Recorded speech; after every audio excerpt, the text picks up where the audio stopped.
What's up, thrill seekers? It's Loop and Clover, and we're going on an adventure today at the Waterworks food hall. Let's start our tour outside the food hall here on Maud Street, which is what you're going to turn down to get into the underground parking garage. There's some really interesting history behind this location and this building as well. It's not such a huge place, so it's not going to take us very long to do a full tour. So right now, let's take a stroll around the premises, take a peek at the different food stalls, the different coffee options, take a look at some of the features of the building and talk about the history of this space. And we're even going to grab something to eat. Hey, Loop. Yeah? Do you want to go exploring? I do. Let's go. So this entire property is like a huge complex, and the food hall is just one part of it. There's also apartments, and then there's also a huge dog park that's over here. And the history of this property as a community space is kind of interesting, and I'll get into that in a minute, but let's go inside. Here's a map of the food hall. I do like that it's like kind of temporary, you know? It's like one of those puzzles that you have to solve. But it is extensive, and there's a lot of choice here. Right behind you is Grape Witches, which is a bottle shop and a wine tasting bar. I've never been there, but that kind of thing sounds pretty awesome to me. Yeah, I feel like a lot of the restaurants in here have other locations in Toronto, so this represents an expansion for a lot of kind of popular concepts. I think Grape Witches is one of those. Yeah. Okay. So the Waterworks food hall itself, this new development opened in 2024, but its history and the history of the property itself goes back to the 19th century. Which I'm going to point out is the 1800s. I always found that confusing. The city of Toronto around this time kind of went on a building spree, and with modest budgets, were able to build some pretty cool stuff in some pretty interesting architectural styles. This building originally was not on this site. What was on this site originally was the St. Andrew's Market. And there were three public markets in Toronto at the time. There was the St. Andrew's Market, the St. Patrick's Market, and the St. Lawrence Market. The St. Lawrence Market was and is and always has been the largest, but these other markets, their popularity kind of came and went. And eventually the St. Andrew's Market that was on this site, it burned down like everything at the time. And then it was rebuilt, but then it fell out of use. So what's with Waterworks? Was this ever a Waterworks? Yeah. In the late 1920s to early 1930s, this site was chosen as the construction spot for a really large municipal public works building. And I guess I don't have a ton of detail on it except to say that I think it was mostly used for like storage of equipment and supplies.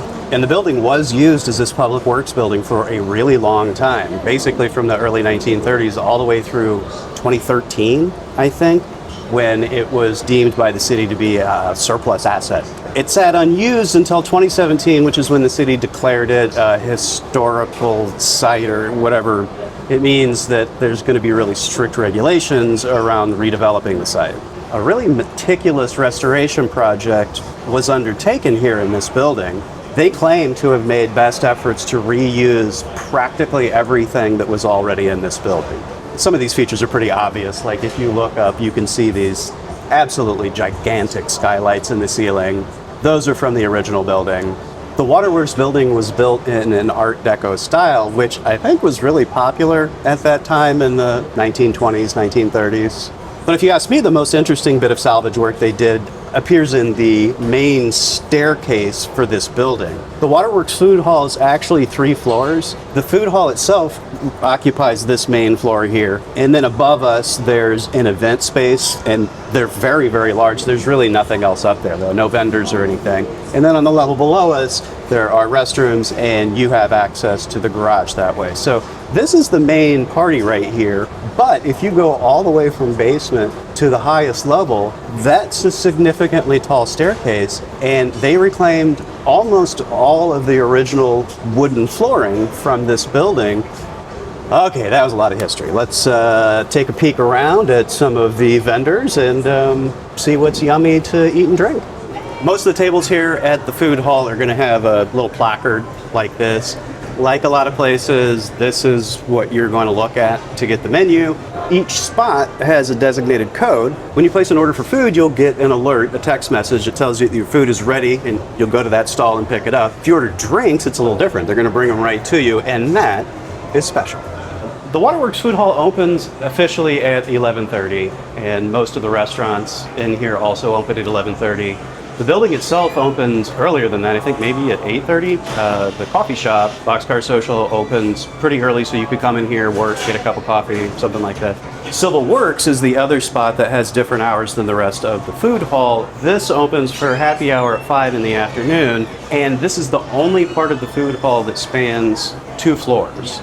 Civil Works has a lounge up on the 2nd floor that kind of acts like an outdoor balcony indoors.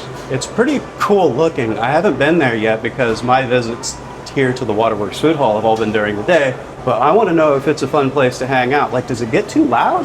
The acoustics in here aren't perfect. Oh, that looks good. They definitely cover all the food bases here. They definitely went for variety. You got tacos, you got pizza, you got Thai food. I love how pretty this is too. One of the interesting features here is these giant beach balls hanging from the ceiling. It seems like a something that you'd see in the halls of a high school. It's just everything in here is so modern, and that is just, it's so like playful and handmade. It doesn't exactly match, but it works for me. And this is the coffee shop, so if you come early in the morning, but yes, Boxcar Social, good coffee. This space is very dog friendly. I've come here and worked from here in the morning when just the coffee shop is open, and a lot of people just kind of roll in with their laptops and their dogs and relax. Got scooped if you need some ice cream. What's a steak bar? Is that like a granola bar? Ooh, steak bar. Here's the other side of grape witches, sorry. There's 2 or more witches of grape. What's the story with these giant metal balls? These are the metal balls of Toronto. Were these reclaimed from These have been on this site since 1801. They built the entire thing around the Toronto balls. Ooh, the arepa. The arepa Republic. Yeah, they got some gluten-free options there. We got ramen, pasta, ooh, Hanoi bites. Then, classic burgers and fries at Harry's. If you've got a group and nobody can seem to agree on anything, it's a great place to come. You can get a drink. Everybody can probably find what they want. Yeah, I do like the centerpiece bar. It's very nice. Here from the main floor, you would go upstairs to the event hall space. And I just want to go take a look because it's got a really cool view from the balcony. That's for some big corporate functions right there. Yeah. You're not renting that out for your office happy hour. But you can just come and stand up here and quietly judge passersby. Sure. Oh, should we check out that little lounge area too? Down and around the corner? You would be forgiven if you mistook this for like a separate restaurant or a private event. It's just part of the food hall. It's just a different vibe. Yeah, I'm gonna guess maybe you can rent this space out separately because it's got its own bar area, but it's not like a functional bar during the regular day. If you take your Zoom calls from here, though, people are definitely going to think you're in a cocktail lounge. There are abundant outlets, which is kind of unusual. Oh, and free Wi-Fi. Oh, yeah. It works well. Let's get some arepas.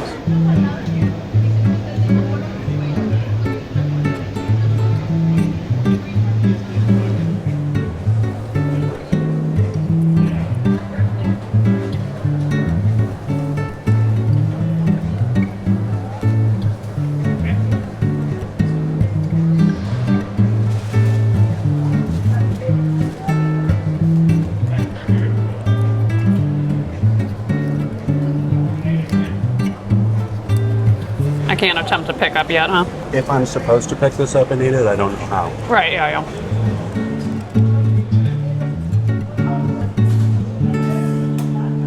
Wonder if they have hot sauce up there. There's a bottle of sriracha over there, but I don't feel like I should steal on other businesses' condiments. Well, thrill seekers, that was the arepa. Are they the only restaurant that explicitly states gluten-free? Most of the booths have things that are labeled gluten-free, but if you're celiac and sensitive to cross-contamination, you gotta ask all the questions about how things are handled. And this place, it felt like it'd be a simpler conversation. The Arepa Republic Venezuelan experience was pretty forthcoming about how they were gonna prepare the food. They understood what gluten contamination was. They responded appropriately. Right. They were nice about it, and there's a limited number of items on the menu, which means there's a really low number of ingredients in the kitchen. The chances for cross contact are pretty low. In the future, I might try other gluten-free stuff, but I did enjoy the arepa. It was good. It was a grilled, not fried, and ours was stuffed with avocado and fried plantain and black beans. Yeah, we did the veggie arepa in the vegan form. The arepa itself was pretty yummy. Nice and squishy soft on the inside and crispy on the outside. Had that good cornmeal-y flavor. And then we had some wine delivered to the table. When the person from the bar brought over the wine, they brought over 6 glasses. And they were like, oh. It's just the two of you. Cheers to you, Clover, from the Waterworks Food Hall. I hear it has great nightlife too, so we're gonna have to check that out next time. Thanks for joining us on this tour, and we will see you on the next one.